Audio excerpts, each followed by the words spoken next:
Namaskar. Recently, I am in receipt of four very important publications in English. All of them are all of them are anthologies or compilations, and the editor of these anthologies or compilations, the editor or compiler is Dr. S. Ranganath. S. Ranganath is a well-known Sanskrit scholar, and he specializes in Vedanta and modern Sanskrit writings. He has presented his original studies on Bhamati of Vachaspati Mishra, and he has some other publications also in different fields of philosophy and linguistics also.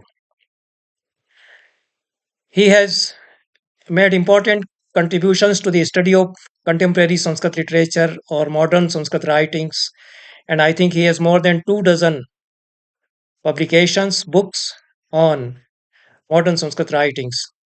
He has done pioneer work on Sanskrit novels, on Rabindranath in Sanskrit literature, and in various other aspects of modern Sanskrit literature. But in these four books,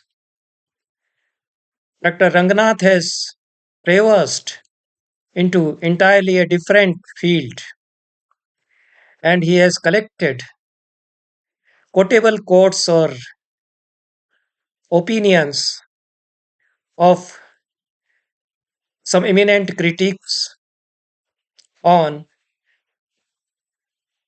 some of the very important personalities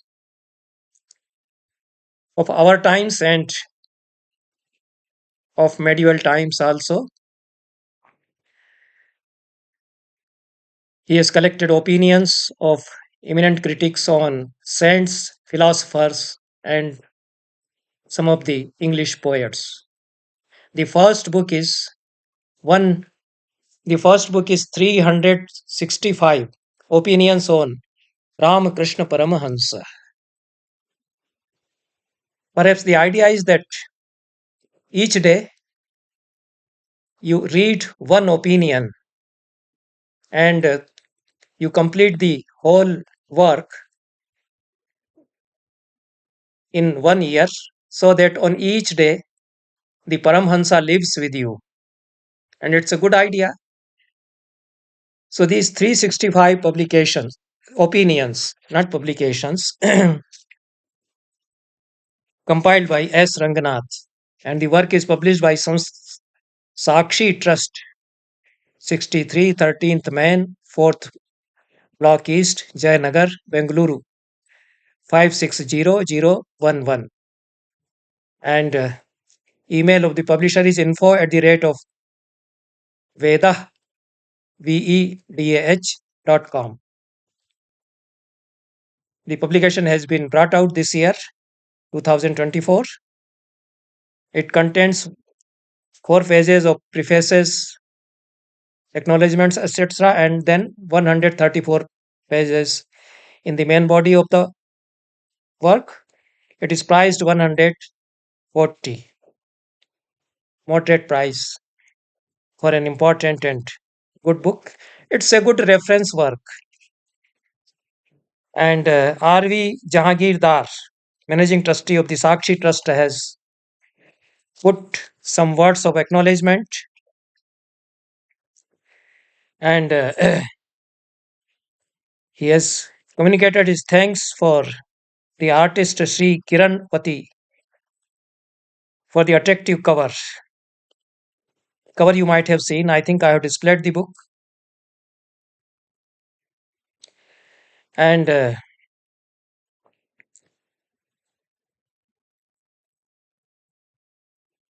opinions of some of the very eminent people and the devotees of Paramhamsa, sadhakas, and the followers of Paramhamsa, Ramakrishna Paramhamsa, they have been collected and knit together. Of course, not in a very systematic order, but in alphabetical order, as per the names of the persons who have spoken or written on Paramhamsa. These persons whose opinions have been collected here Many of them are good philosophers, Indologists, and almost all of them are devotees of Paramhamsa. The list begins from A.F. Govindacharya Iyengar and then continues to A.L. Basham, Acharya J.B. Kripalani, very eminent politician and a political thinker. I appreciate him. I am one of the fans of Kripalani, and he is a very dedicated Gandhian, but he criticizes Gandhi also. Then there are scientists and philosophers like Albert Schweitzer.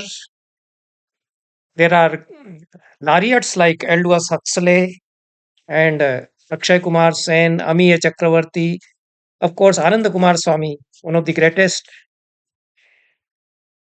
uh, aestheticians and philosophers of our times. Then a historian like Arnold Joseph Toynbee is also there. He also appreciates Paramhansa. Then Arun Shourie, a journalist and a politician. Then Vinod Kumar Sarkar, Bibi Shashi Rekha, and Bharti Kasra God. Then C. Street, Brajendranath Seal, a very well-known philosopher who was professor of philosophy, I think, at Kolkata University. C. Rajgopalachari, the first Governor General of independent India, and C. K.T. Chari, Christopher Pinney, Christopher Isherwood, well-known person. Then Chandrasekharendra Saraswati, and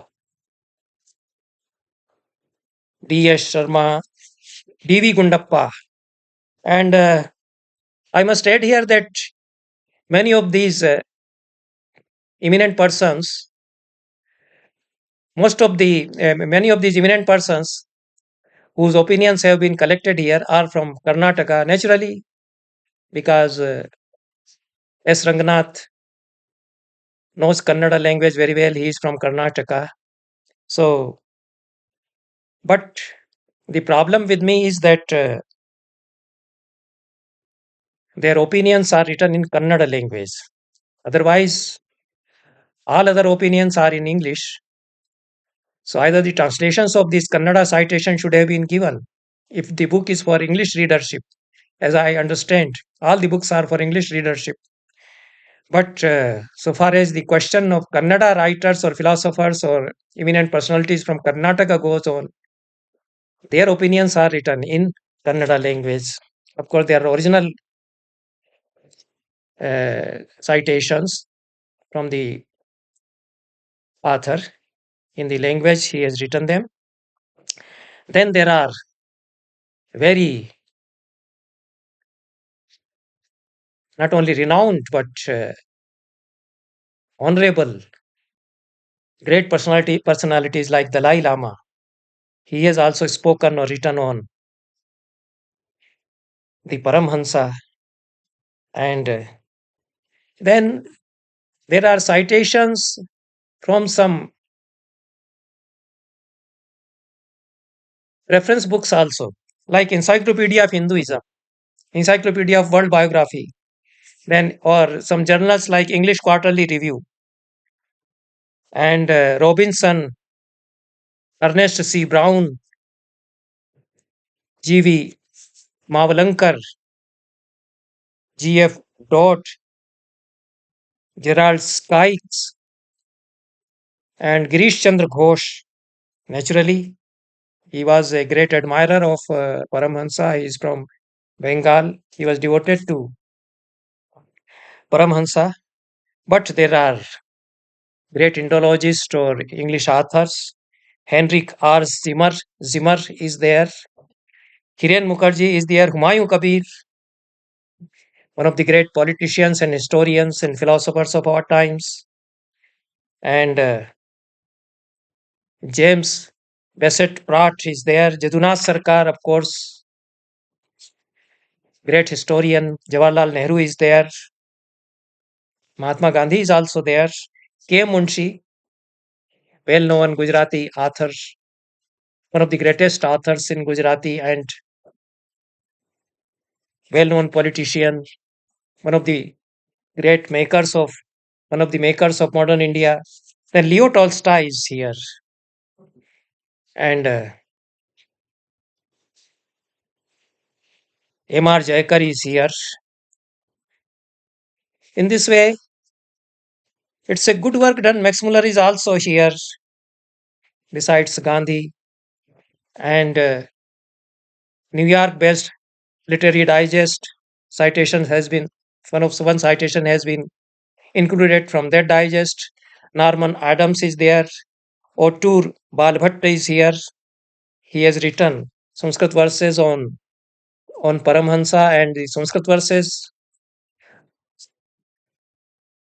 happily are not only given in original but they are translated in English also. This could have been done with the Kannada citations also.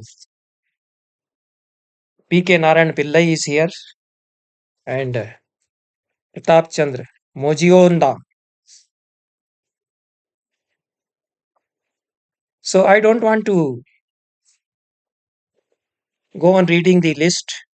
Of course, there are 365 personalities included here who have expressed their opinions on Paramahansa. Rabindranath Tagore is also here. Then Radha Kamal Mukherjee is also there. So in this way,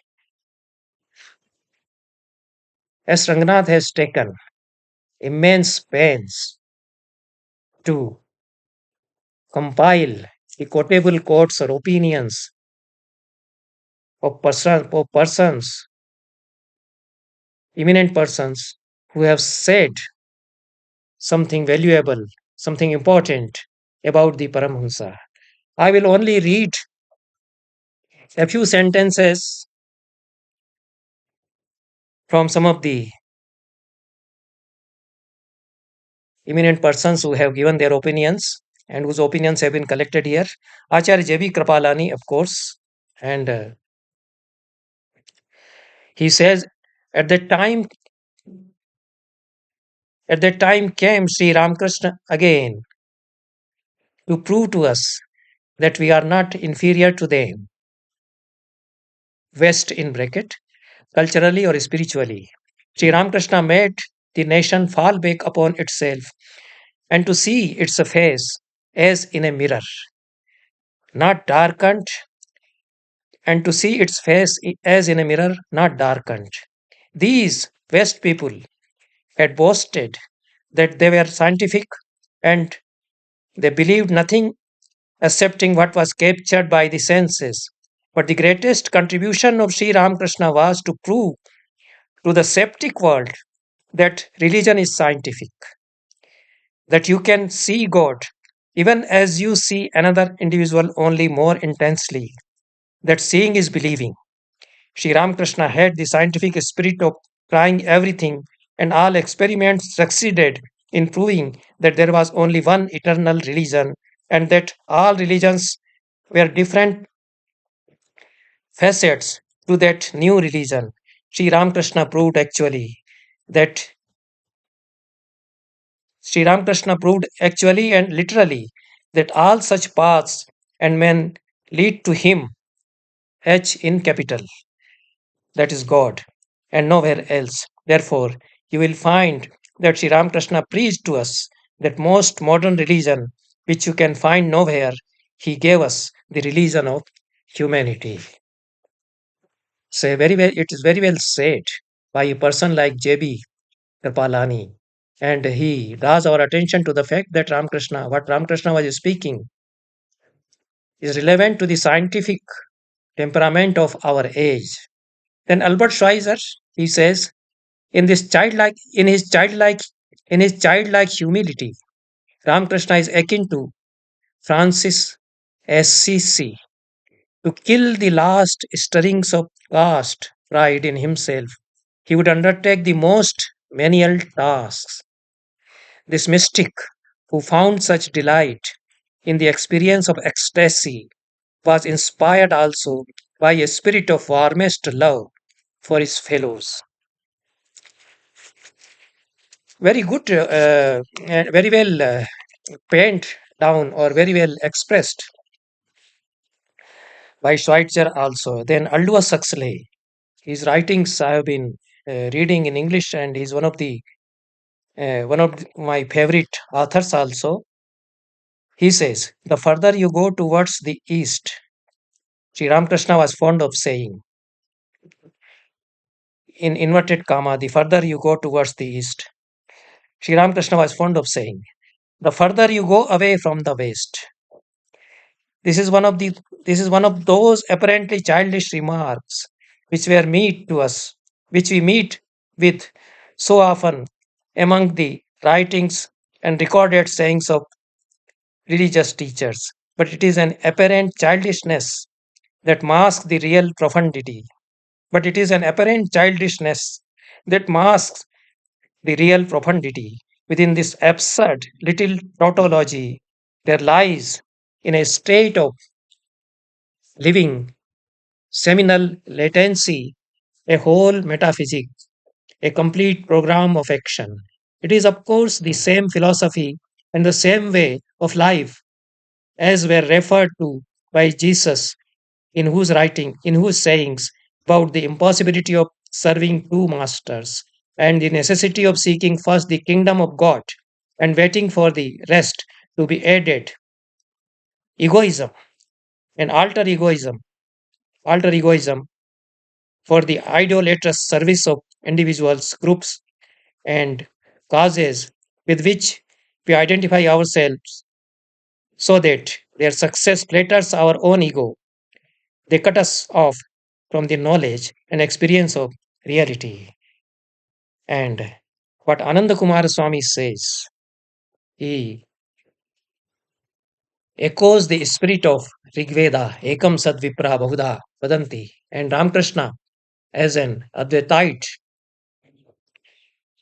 His assessment, he says, Sri Ramakrishna is about Sri Ramakrishna in about 1866 completely surrendered himself to the Islamic way, repeated the name of Allah, wore the costume, and ate the food of a Muslim. This self surrender to what we should call in India the waters of another current of the single river of truth resulted only in a different experience of a beatific vision, not less authentic than before.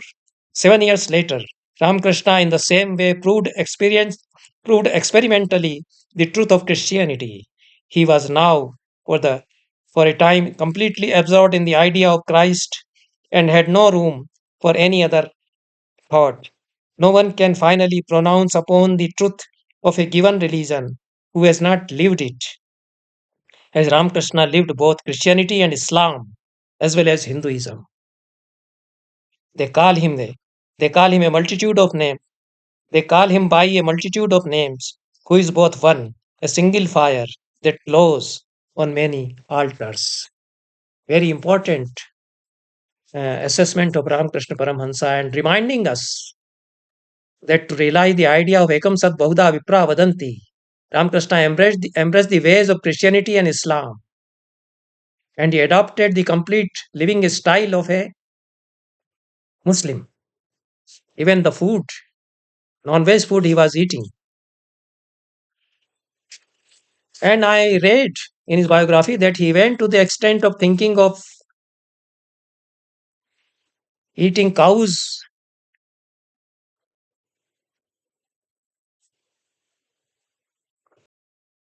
meat also, that is beef also, and somehow he was convinced that it is not necessary to be a real devotee of the faith of Islam. It is not necessary. Therefore, he avoided the idea. Otherwise, he adopted the complete way of a Muslim. Then he adopted the complete way of Christianity, and then he realized the truth in both the religions. Ramakrishna Paramhans, that way, is very relevant to us. To those fanatics, they should understand. If they are talking of Vivekananda, they should understand who made Vivekananda real Vivekananda. And they should then understand the ways Paramhansa was. the message of Paramhamsa also. So I will not read much from this book. One more citations citation from Leo Tolstoy, and he says Alexander Shipman, advisor to the Tolstoy State Museum, in his book Tolstoy and India writes, it is not directly from Tolstoy. The citations, opinions are haphazardly collected, and whatever source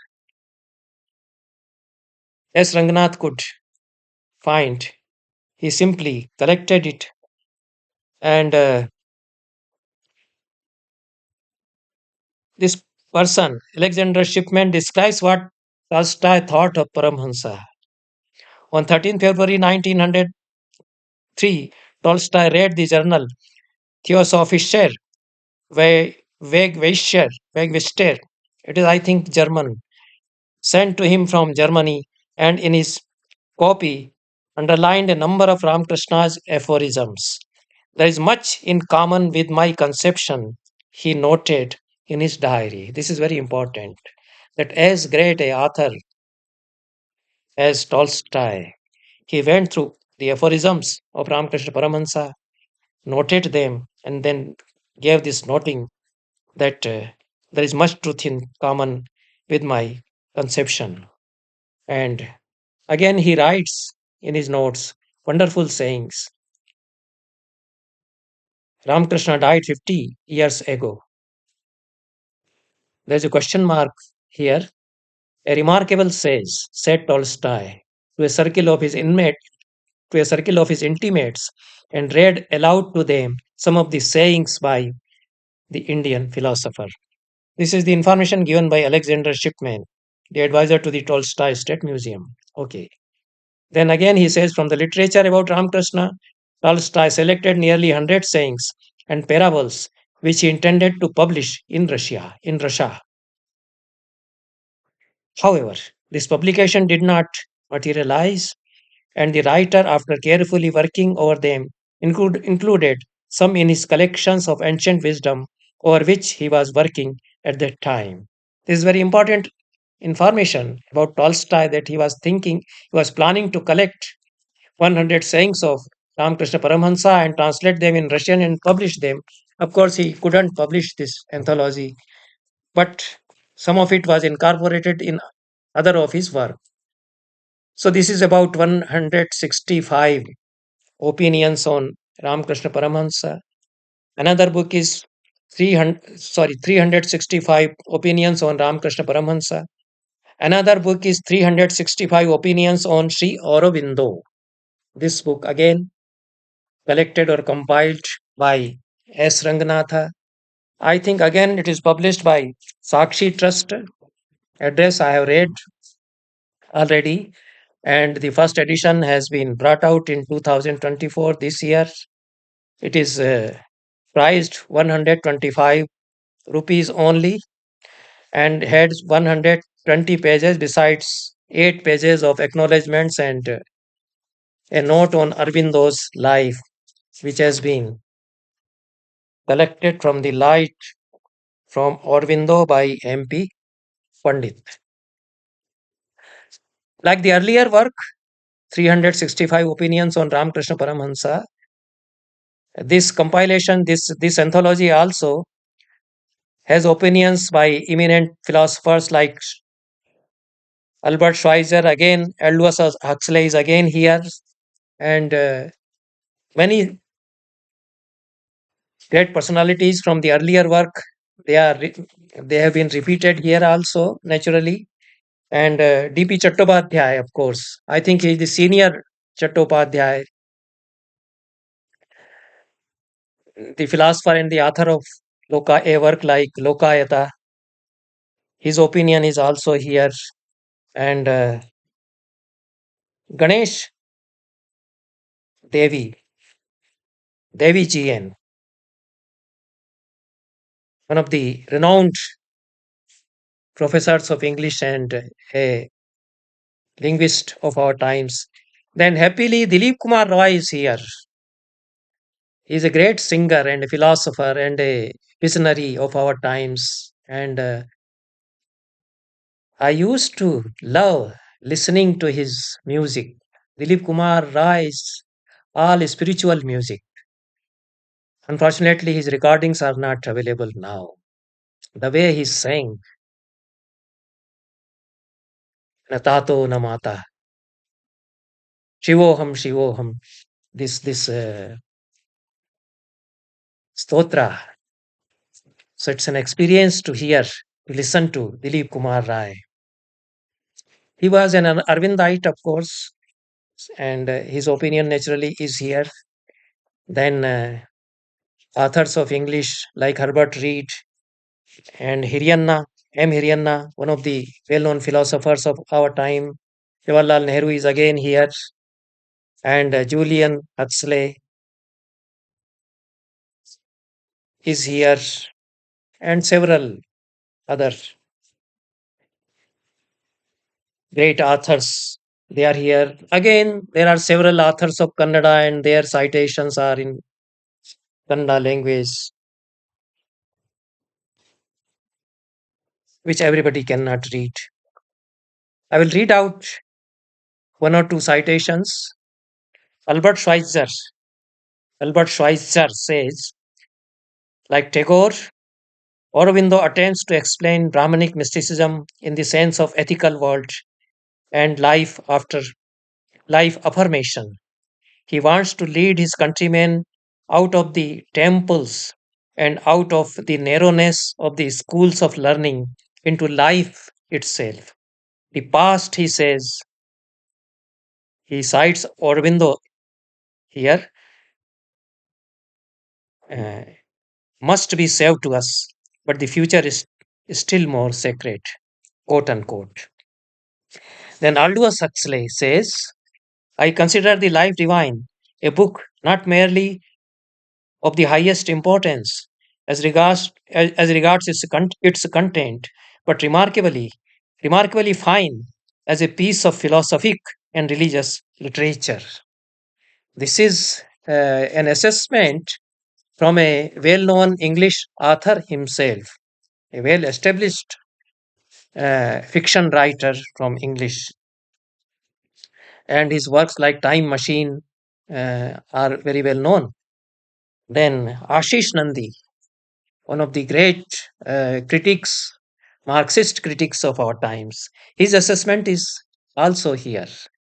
So it is not a one sided affair, and critics are real critics.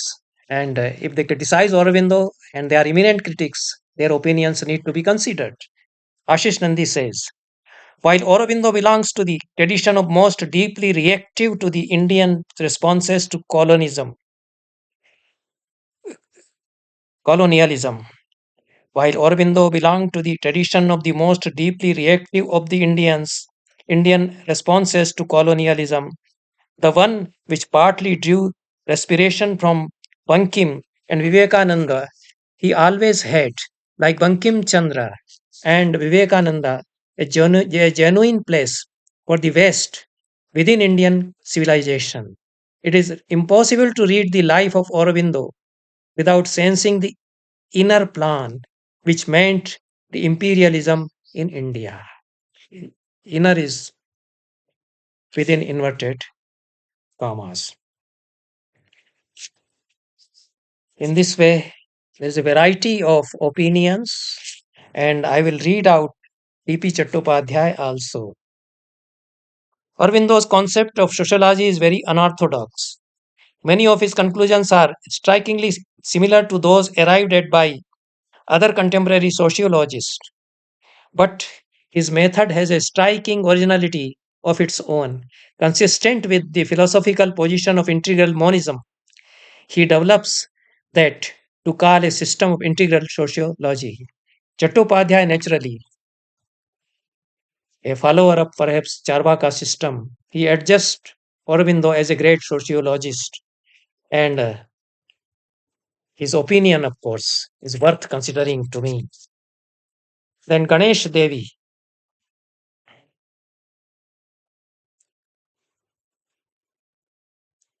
says his need to Indianize himself. It is about Aurobindo, he says, his need to Indianize himself and to decolonize his critical idiom are fully evident in his early critical remark, in his early critical comments. Very important point raised by Devi. How Aurobindo tried to decolonize himself after living for so many years, decades, more than a decade in London or in England, and he was fully westernized because his father wanted him to be like that. But coming to India, how he transformed himself. He was a visionary, of course, right from his birth, but he had to live. He was living in a different style, and entirely in a European style for several years. And he felt the need to Indianize himself and to decolonize himself. And the way he did it, this to understand Arvindo, this is very important.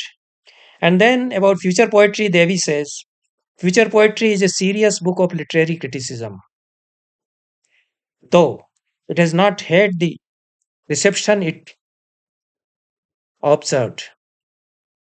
I think he means deserved. It's a book of criticism by a poet involved in writing a highly experimental kind of poetry. Besides the idea, besides the ideas in it are not derived either from the West or from ancient India. Besides, the ideas in it are not derived either from the West or from ancient India. They are Sri Aurobindo's own creation. So, very wisely said, and it's a good summing up of Sri Aurobindo as a critic himself by a well known critic. So, these are very important collections, compilations, and I'm tempted to read a few more lines from Paul Brunton. The picture I had seen of Sri Aurobindo, he says, had not prepared me for the surprise I had when I stood before him at darshan. Immediately I recognized a figure I had seen in one of my visions. Aurobindo had appeared to me at a time when I had to make a decision, and he had helped me to take the correct course. This is from a real experience of a person who was seeing Aurobindo in his visions, and then he saw real Aurobindo and the way he experienced the sight. Then Paul Richard also how he had the experience of Aurobindo. All my life I had sought for great men across the world. I have felt they must exist somewhere in the world. It is in Asia that I found the greatest among them, the leader, the hero of the tomorrow. He is a Hindu. His name is Aurobindo Ghosh, he says. And Rabindranath Tagore. Yes, Ranganath could have collected a very beautiful poem of Rabindranath on Aurobindo. When Rabindranath wrote that poem, Aurobindo had not proved himself as one of the Mahayogins. He has moved to Pondicherry. He was pursuing his sadhana, and his fame as a sadhaka was rapidly spreading all over India. At that time, perhaps Aurobindo wrote a poem. At that time, perhaps Rabindranath Tagore wrote a poem on Aurobindo. He had not seen the Mahayogi in full bloom because he died. Uh, Rabindranath Tagore left the world, had already left the world when Aurobindo emerged as one of the great yogins. But still, Rabindranath Tagore says he is an old man and Aurobindo is a young man before him. He says, years ago, I saw Aurobindo in the atmosphere of his earlier heroic youth and sang to him, Aurobindo, accept the salvation from Rabindranath. Accept the salvations from Rabindranath. Today I saw him in a deeper atmosphere of reticent richness of wisdom. And I again sang to him in silence, Aurobindo, accept the salutations from Rabindranath. There are very pathetic mistakes of printing. So in earlier citation, it should have been Aurobindo accept the salutations from Rabindranath. It is printed salvations because this line is repeated by Rabindranath. So fortunately, we can recognize the mistake and rectify it. His face was radiant with inner light, and his serene presence made it evident to me that his soul was not crippled and crumpled to the measure of some tyrannical doctrine which takes delight in inflicting wounds upon life. It is within inverted commas, you have the word and you are waiting to accept it from you. India will speak through your voice to the world. It is Rabindranath. So, this is about Aurobindo and 365 opinions on Aurobindo. Third book is 187 opinions on Raman Maharshi. And it's a delight. It must be a delight to those who are interested in the philosophy of Raman Maharshi. One important omission is, of course, here Somerset Maugham. But he has not given any independent opinion on Raman Maharshi.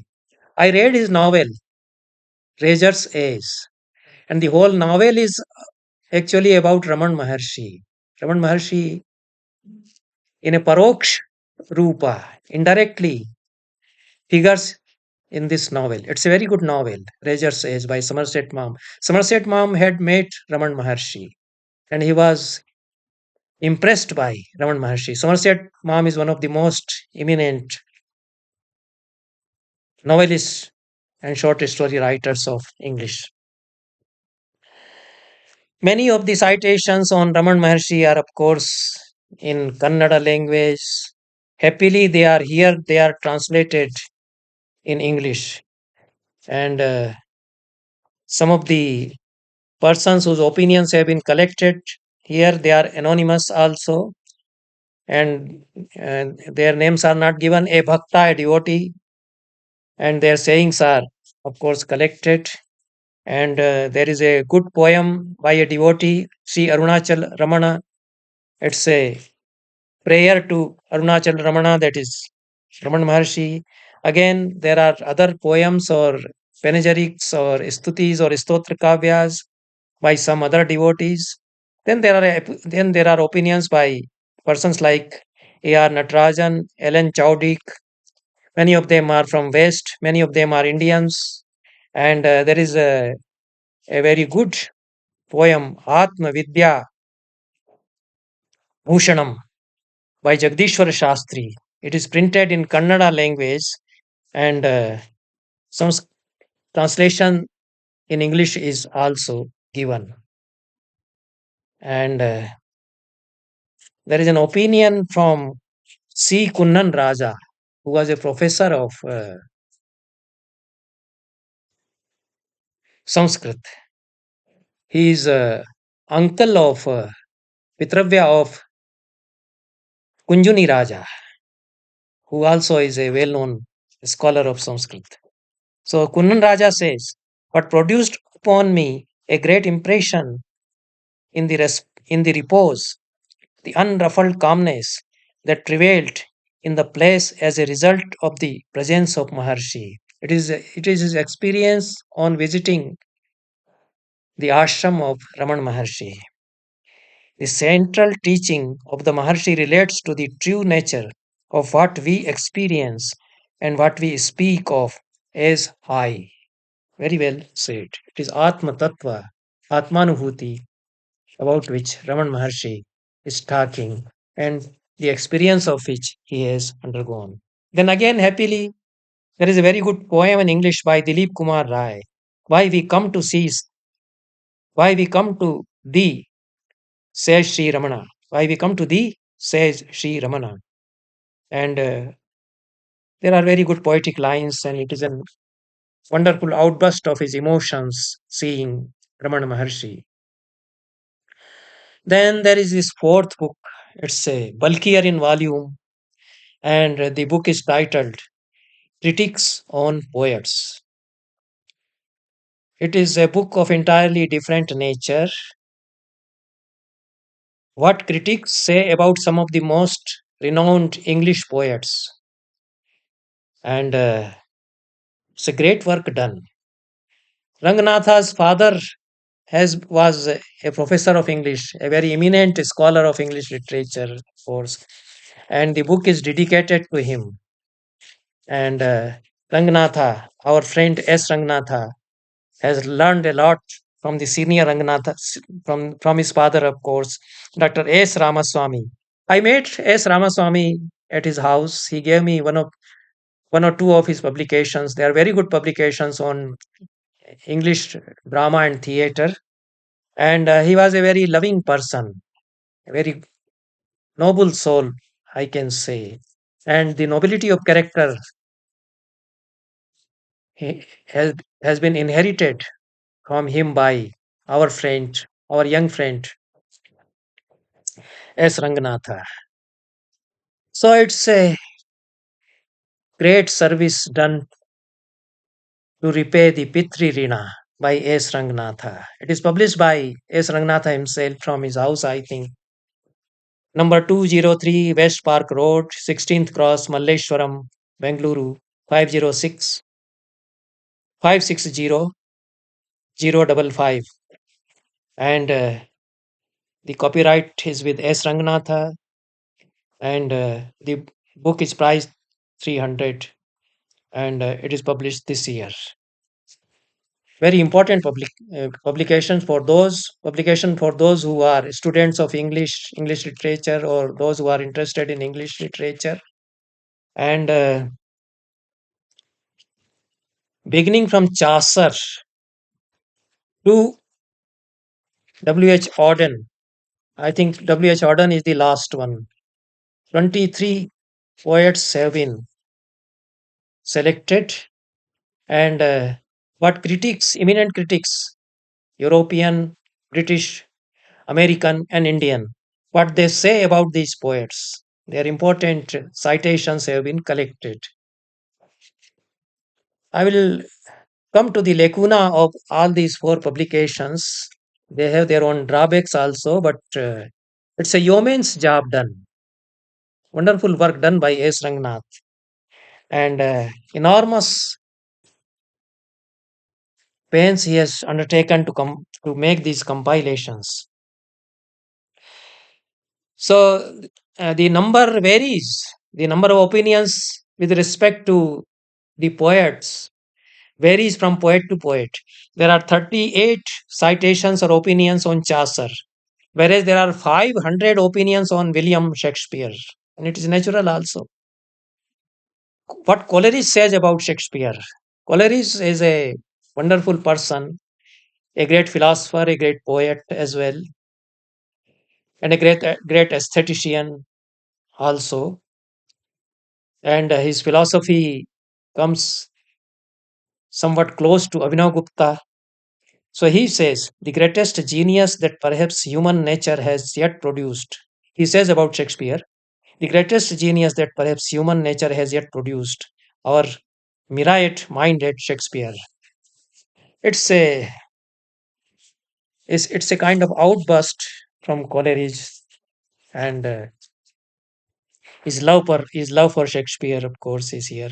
Ruskin says about Shakespeare, Shakespeare has no hero; he has only heroines. Very important, very interesting remark, of course. And then the lacuna of this work is that the citations, opinions are indiscreetly selected, jumbled together. There are reports published in newspapers like Deccan Herald, and it has not much to do with Shakespeare as a great dramatist and poet. It's a report of Midsummer Night's Dream presented on stage in Kolkata or in some place. Reference is also not given when this performance was presented. It's a report, newspaper report of some performance of Midsummer Night's Dream, and when that performance was given, we do not know. But that his adaptation shows an insight into the Shakespeare's idiom.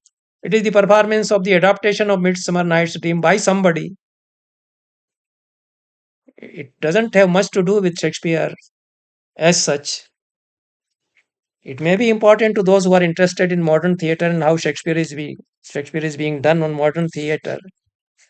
So some more discretion should have been used in collecting, and so much labor has been done by our friend S. Ranganath. But there are delights.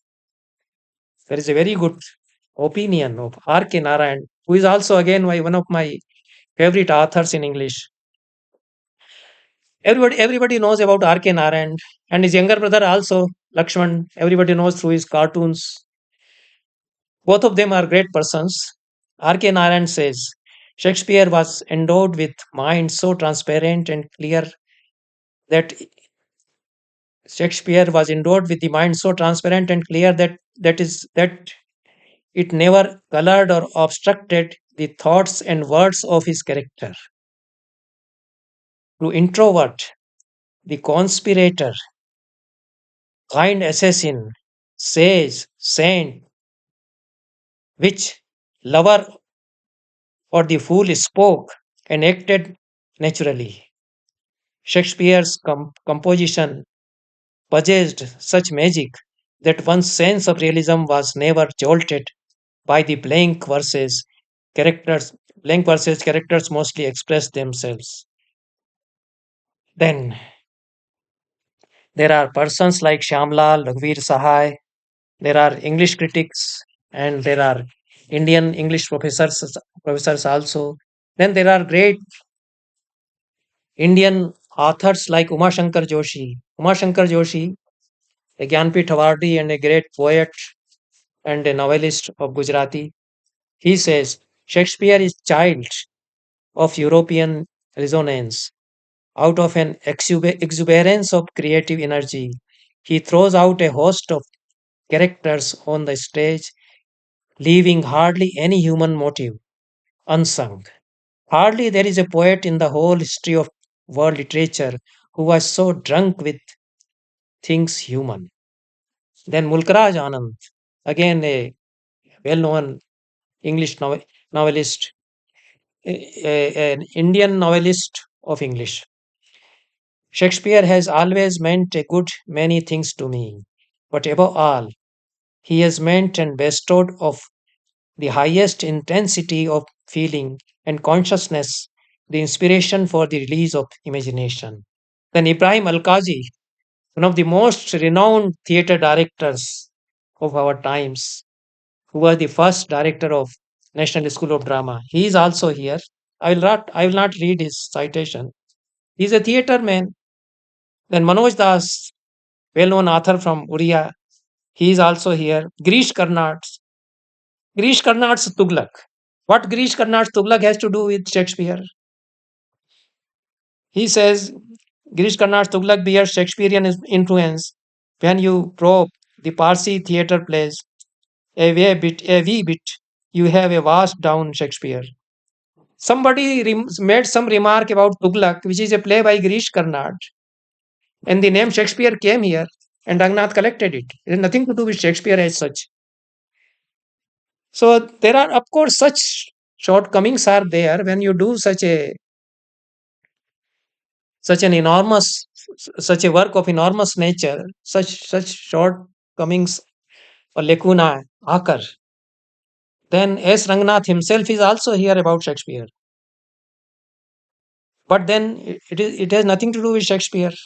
He said Taneja of Rajasthan University has written Shakespeare Shatkam in Sanskrit. So it seems that S. Ranganath is searching for the word Shakespeare in his writings on contemporary Sanskrit literature also. And then Shakespeare Shatkam, of course, is here, of course, is there. So it is not an opinion on Shakespeare. It is simply an information that Shakespeare Shatkam is a Sanskrit work. Anyway, So there are poets like T.S. Eliot, and there are poets like Milton. It's a good selection. All the important English poets, of course, I think have been chosen, but more discretion was required to collect citations on Milton also. And the compilation is of heterogeneous nature. And some of the opinions, they are not so important. Even Coleridge, whom I so much admire, he says Paradise Regained is the most perfect poem extant. It doesn't mean anything when you are considering Milton as a poet in this vast range. So to say that it is the most remarkable poem doesn't mean anything that way. Then Dryden is also there. Other poets are also there. I appreciate. I have also been an humble student of English literature. William Blake is also here. And again, many citations are in Kannada from eminent Kannada critics. S.T. Coleridge is here, and a great poet, Coleridge. And Byron is here, one of my favorite poets. Shelley, he is also here. And I would have better read the list of the poets who have been selected, the 23 poets. That would give an idea to the audiences, beginning from Chaucer, William Shakespeare, John Donne, John Milton, Dryden, Alexander Pope, Goldsmith, William Blake, William Wordsworth, S.T. Coleridge, Byron, P.B. Shelley, John Keats, Emerson, Robert Browning, Alfred Tennyson, Walt Whitman. Then Hopkins, William Butler Yeats, Robert Frost, Ezra Pound, T.S. Eliot, and W.H. Auden. So the problem for a serious student would be that no references anywhere are given. In all these four books, the sources are nowhere indicated. There is no bibliography. And from where these opinions have been collected, we do not know. So they are not good, they are not so useful for a serious student of literature, philosophy, or religious studies. But they are wonderful collections. And they will go along with us. These four books will go a long way with us. I congratulate S. Ranganath. He has done so much work for modern Sanskrit writings and for Vedanta also to popularize some of the disciplines. He has done a lot, and these four books are very good for popular consumption. And you can pick any book and read from anywhere. They are a delight. So with this, I end today's talk on these four publications. Thank you very much.